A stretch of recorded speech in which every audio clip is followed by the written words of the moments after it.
नमस्कार दोस्तों, मैं हूँ यशिता मेहरा और आप देख रहे हैं चैनल साहित्य और सिनेमा। आज मैं आपको एक मूवी एक्सप्लेन करने जा रही हूँ जिसका नाम है लेडी चैटरलीज लवर।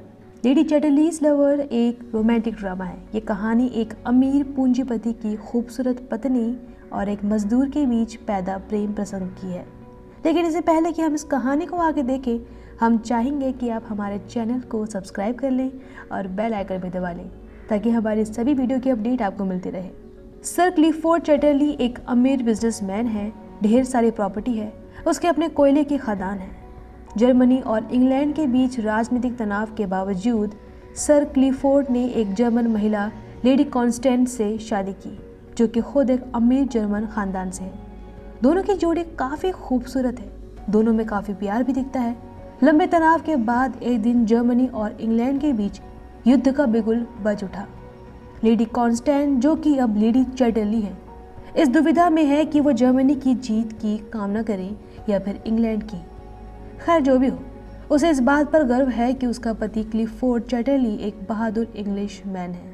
उसने सेना में एक बड़ा पद हासिल किया और युद्ध में बतौर सिपाही शामिल हो गया। पर युद्ध के मैदान में सिपाहियों की एक टुकड़ी का नेतृत्व करते हुए सर क्लिफोर्ड बम लगने से जख्मी हो गया। बड़ी मुश्किल से उसकी जान बचाई जा सकी। जान बचने के बावजूद उसके लिए एक बुरी खबर थी। उसके शरीर का निचला हिस्सा पैरालाइज हो चुका है। अब वो चल फिर नहीं सकता। व्हीलचेयर पर पड़े रहना ही उसकी ज़िंदगी बन गई है। वो अपनी पत्नी कॉन्स्टेंट पर पूरी तरह से डिपेंडेंट है। रीढ़ पर लगी चोट की वजह से उसे पूरे शरीर में भयंकर दर्द भी होता है। उसकी लाइफ मिजरेबल हो गई है। हालांकि वो खुश दिखने की बड़ी कोशिश भी करता है, किताबें पढ़ता है और इधर उधर की बातों में मन लगाकर अपने गम को भुलाने की कोशिश करता है। और जैसे जैसे दिन बीत रहे हैं, उसके अपने संबंधियों के तानों की वजह से उसे लगने लगा है कि उसकी ज़िंदगी अपनी कॉन्स्टेंट कोनी के ऊपर किसी बोझ की तरह है। वो उसके साथ प्यार तक नहीं कर सकता, जबकि कॉन्स्टेंट अभी पूरी तरह से जवान है। वो कैसा मर्द होगा कि उसकी ज़रूरतों का ख्याल भी नहीं रख सकता। हालांकि कॉन्स्टेंट ने उससे इस बात की कभी शिकायत नहीं की, पर लगता है जैसे रिश्तेदारों को उसकी फिजिकल नीड्स की कुछ ज़्यादा ही परवाह है। इसीलिए एक दिन क्लिफोर्ड कॉन्स्टेंट से कहता है कि वो नहीं चाहता कि वो उसके लिए कोई सेक्रीफाइस, कोई समझौता करे। अगर वो किसी आदमी को पसंद करती है तो उसके साथ खुद की ज़रूरतों को पूरा करने के लिए सो सकती है। वो उसे मना नहीं करेगा। लेकिन तब कॉन्स्टेंट इस बात का कोई जवाब नहीं देती, बस कहती है कि वो इस बात को कभी ना भूले कि वो उसे प्यार करती है। एक दिन क्लिफोर्ड की तबीयत अचानक ख़राब हो जाती है। दर्द की वजह से सांस लेना भी मुश्किल हो रहा था। क्लिफोर्ड को हमेशा किसी एक्सपर्ट की देखभाल की ज़रूरत होती है। इसीलिए डॉक्टर ने एक अनुभवी नर्स मिसेज बोल्टन को उसके यहाँ भेज दिया, जो क्लिफोर्ड के बंगले में रेगुलर विजिट करते हुए उसकी देख रेख किया करेगी। मिसेज बोल्टन पहले भी चैटरली परिवार को अपनी सेवा दे चुकी है। जब वो क्लिफोर्ड की पत्नी को देखती है तो कहती है कि क्लिफोर्ड से ज़्यादा बीमार वो खुद लग रही है, उसे थोड़ी आराम की ज़रूरत है। अब वो क्लिफोर्ड की चिंता छोड़ दे और ताज़ी हवा में सांस ले, इसके साथ किसी हेल्दी एक्टिविटी में समय बिताएं। ये नर्स का उसे एक इशारा है। मिसेस बोल्टन के आने के बाद क्लिफोर्ड की हालत पहले से बेहतर है। कॉन्स्टेंट को भी उसकी जिम्मेदारी से ज़रा राहत मिल गई। एक दिन क्लिफोर्ड कॉन्स्टेंट से कहता है कि वो फार्म में ये देखने जाए कि मुर्गियों और बतख के अंडों का उत्पादन कैसा है। कम से कम बाहर जाने से वो थोड़ा फ्रेश महसूस करेगी। जब कॉन्स्टेंट फार्म की तरफ जाती है, वो वहाँ देखती है कि फार्म का ख्याल रखने वाला आदमी ओलिवर मिलर मुर्गियों के फार्म के बाहर नहा रहा है। वो खुद को उस आदमी को नहाते हुए देखने से नहीं रोक पाती। उसे मिलर के शरीर को देखना अच्छा लग रहा है। उस शाम क्लिफोर्ड कॉन्स्टेंट को एक किताब पढ़कर सुनाता है, एडवेंचर ऑफ हाजी बाबा। कहानी का मुख्य पात्र हाजी बाबा कैसे जब पहली बार इंग्लैंड आया तो इंग्लिश महिलाओं के नेक्ड चेहरे को देखकर उसके अंदर कामना की ज्वाला धड़कने लगी। इससे पहले उसे केवल हिजाब में ढकी महिलाओं को देखने की आदत है। यहाँ वो खुद पर कंट्रोल नहीं कर पा रहा था। उस रात कॉन्स्टेंट को भी नींद नहीं आ रही थी। उसके अंदर भी कामना की ज्वाला धड़कने लगी। उसके दिमाग में मुर्गियों के फार्म की देखरेख करने वाला आदमी मिस्टर मिलर के नेक्ड बॉडी की याद तापिस बनकर उलझा रही है। अगले दिन फिर से क्लिफोर्ड के कहने पर कॉन्स्टेंट फार्म में मुर्गियों के अंडे की खोजबीन के लिए जाती है। यहाँ वो पहली बार मिलर से बात करती है, पर मिलर से बात करने पर वो बड़ा ही सख्त और रूखा मालूम पड़ता है।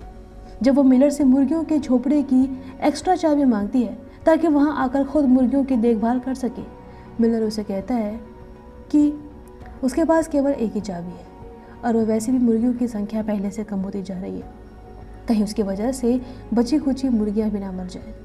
उसे यहाँ आने की कोई ज़रूरत नहीं है। जब कॉन्स्टेंट बदतमीजी से बात करने पर मिलर पर अपना रौब दिखाती है तब वो कहता है कि वो पहले ही एक मालिक की सेवा कर रहा है। क्या ये काफ़ी नहीं है? अब उसे दूसरे मालिक की भी फटकार सुननी पड़ेगी। मिलर बड़ा ही बदतमीज़ है, उसे किसी लेडीज से बात करने की समझ भी नहीं है।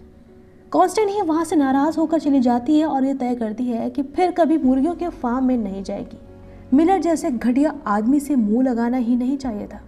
जब वो वापस बंगले में आती है वो मिसेस बोल्टन से कहती है कि उसने आज तक मिलर जैसा बदतमीज़ आदमी नहीं देखा था।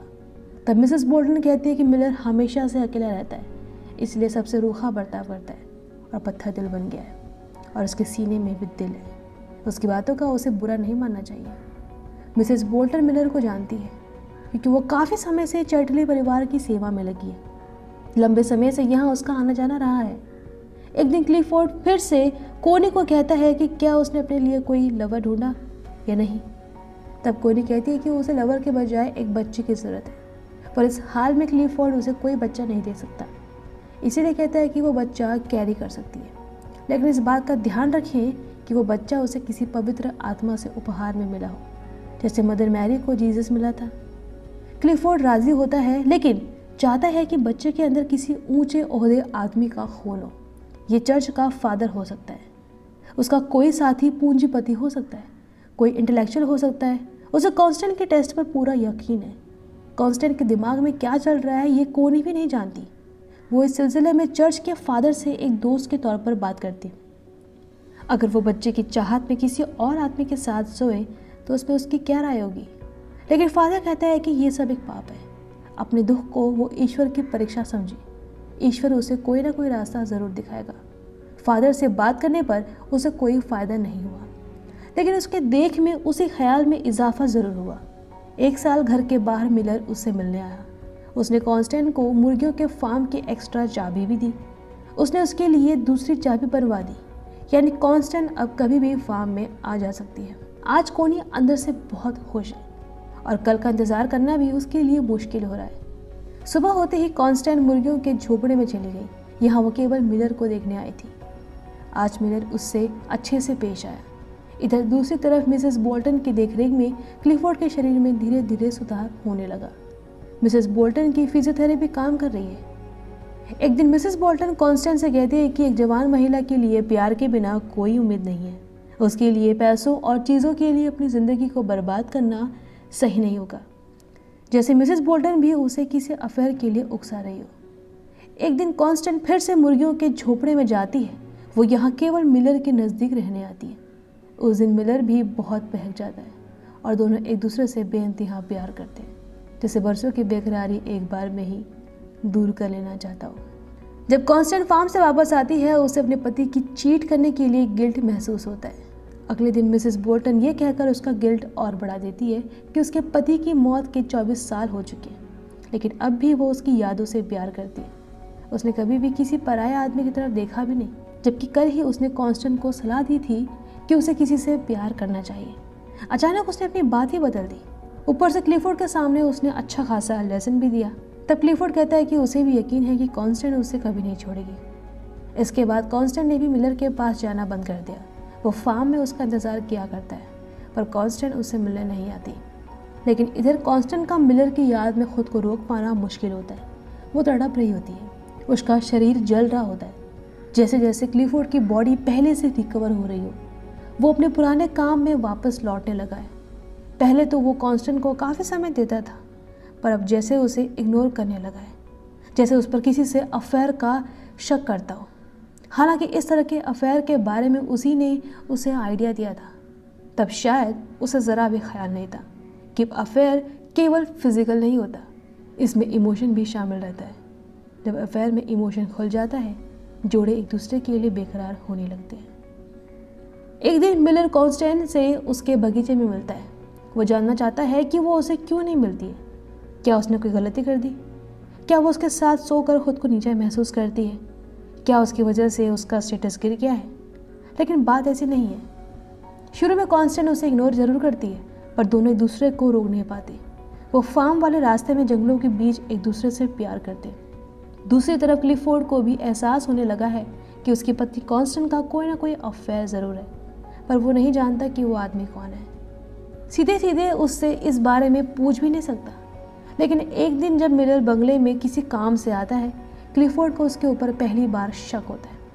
जिस तरह से कॉन्स्टेंस मिलर से बात कर रही थी, उनके बीच काफ़ी कुछ सीक्रेट जाना पड़ता है।